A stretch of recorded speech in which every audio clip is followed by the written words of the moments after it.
After arriving in this land of Genghis Khan, we fly to the small city of Murin.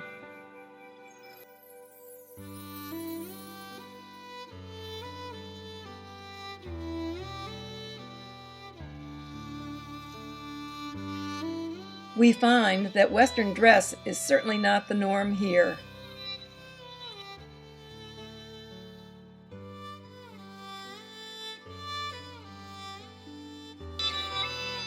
We load our piles of luggage onto 2 vans and embark on a 3-hour, very bumpy ride on a braided web of dirt tracks.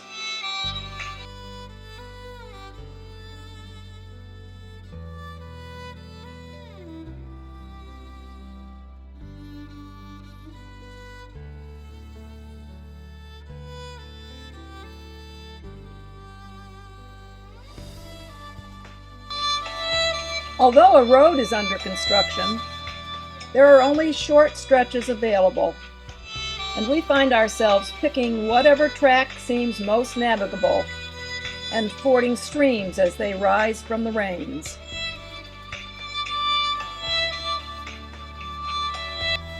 We finally arrive in Khovsgol National Park and find our comfy gurs awaiting us at the lodge run by Bujum.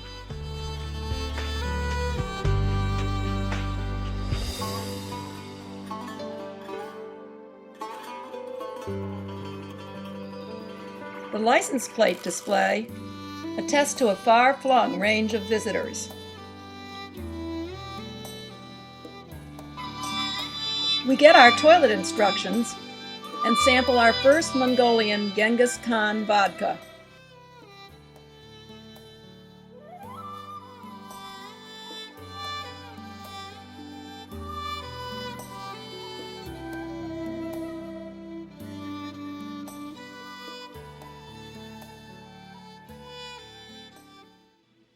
Surprise!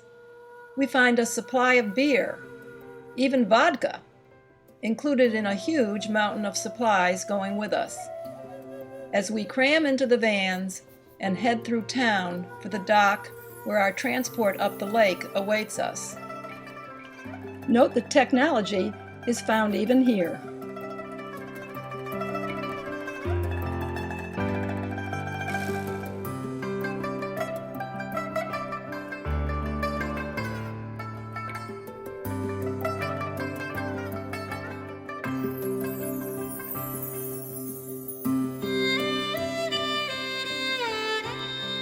This ancient Russian cargo ship will take us on the 5-hour trip up this huge lake.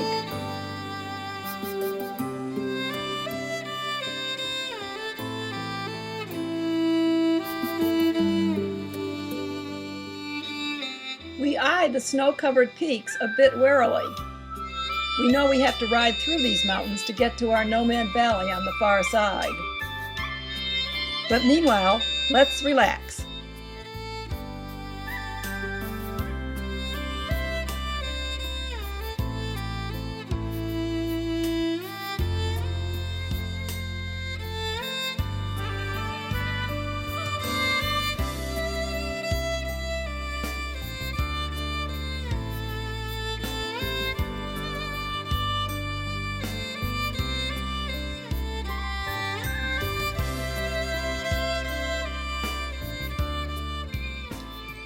Partway up the lake, we disembark for a short hike through the lovely Siberian taiga, with its soft needled larches and carpets of wildflowers.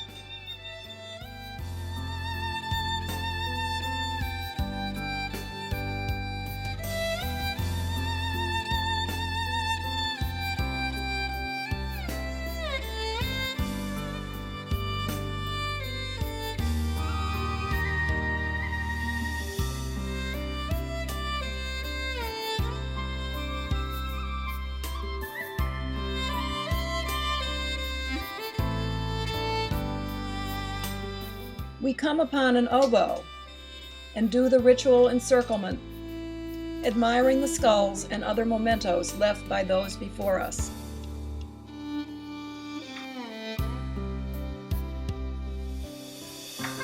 Next, we head for the health springs, that gurgle into a local stream. Each spring is said to heal a specific body part. One hardy member of our group dons a swimsuit and samples the kidney spring.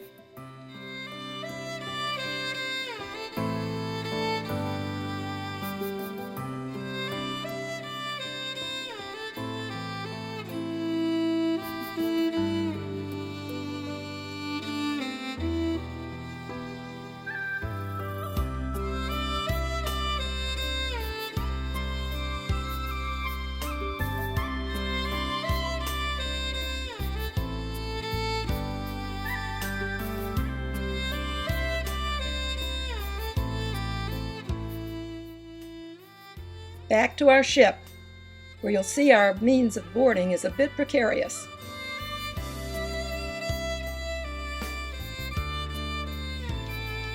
We arrive at our tent camp, and our piles of gear and supplies are unloaded.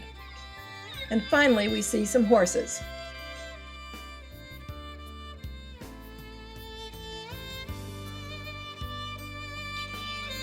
Tomorrow, our trek begins.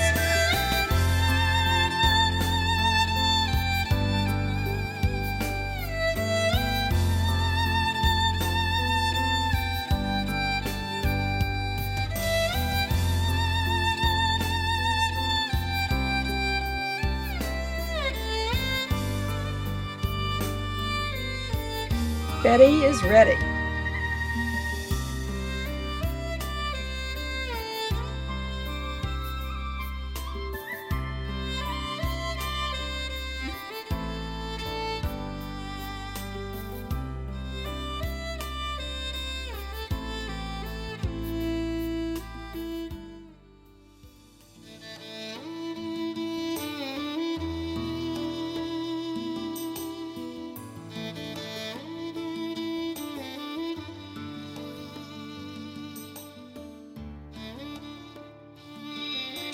We had originally thought we'd do some hiking as well as riding, but we find this permafrost country of bogs and frequent stream crossings is not country for hiking. Our horses' hooves actually bounce on the very wet, moss-covered ground. So we stay put in our saddles until we see our big white truck awaiting us, with lunch preparations underway along the banks of one of the many huge gravel rivers we will cross on our trek.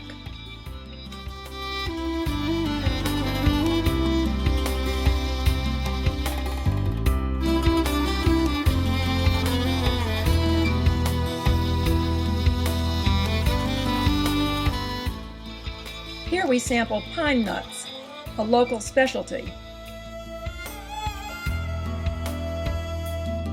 And nap time for some. Back on the trail, we are treated to the sounds of nymphus singing.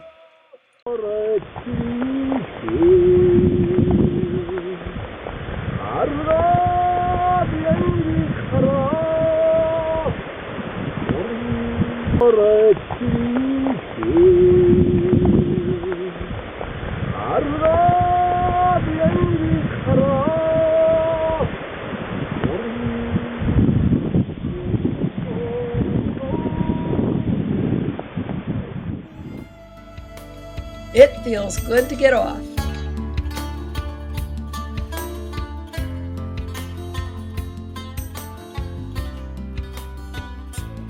It's gotten cold and windy, and we are treated to room service for dinner.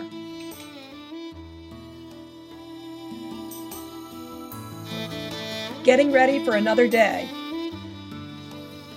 And we hear Biamba calling us to get going. Well, shall we?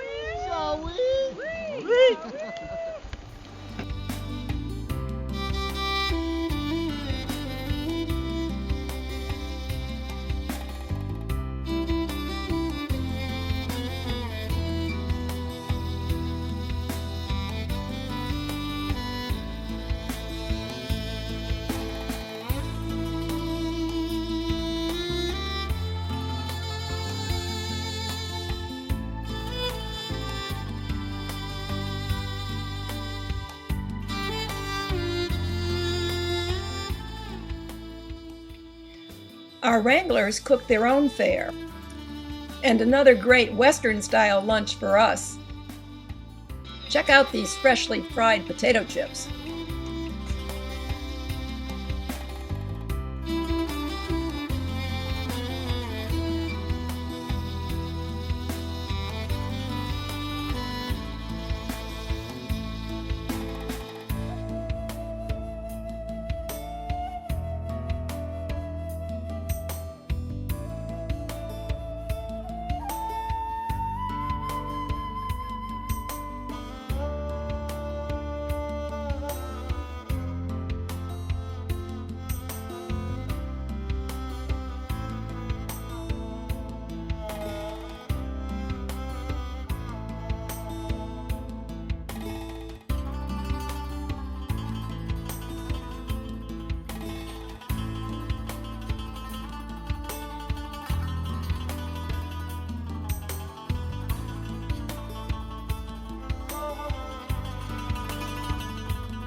Another very cold night, and in the morning, frost is coating everything, including our breakfast table.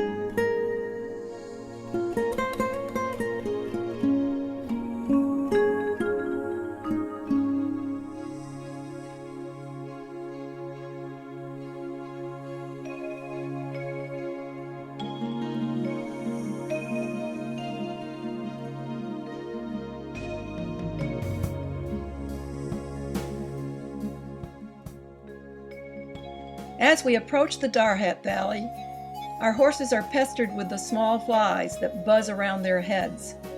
That's when my horse found his buddy's tail and got his name.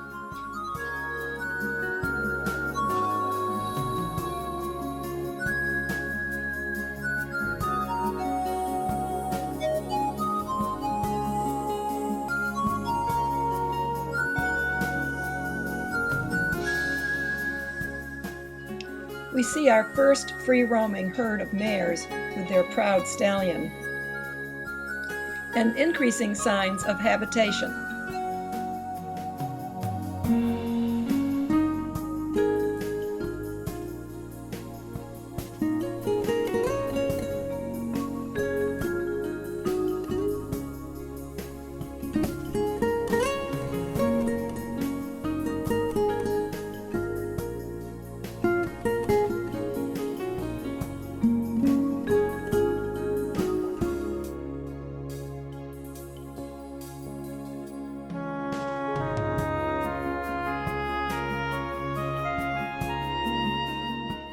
One of the locals brings us a tin full of fresh yak yogurt to feast on.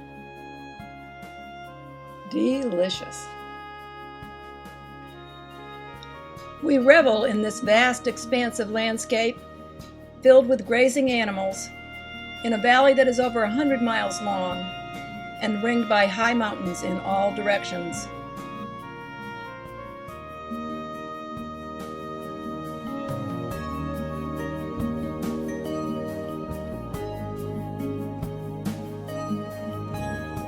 Drama is everywhere, in the magnificent views and the ever-changing sky. You can look around and choose your weather. Flocks and herds of livestock of every sort line the vast horizons.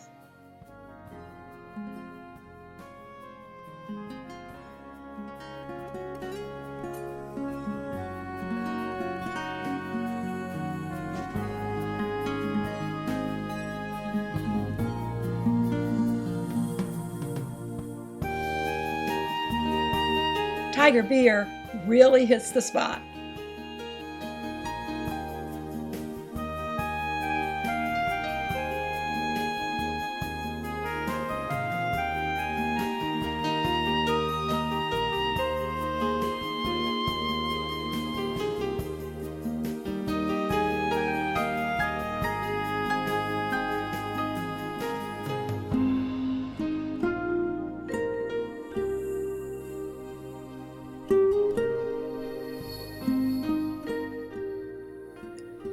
playing with our shadows.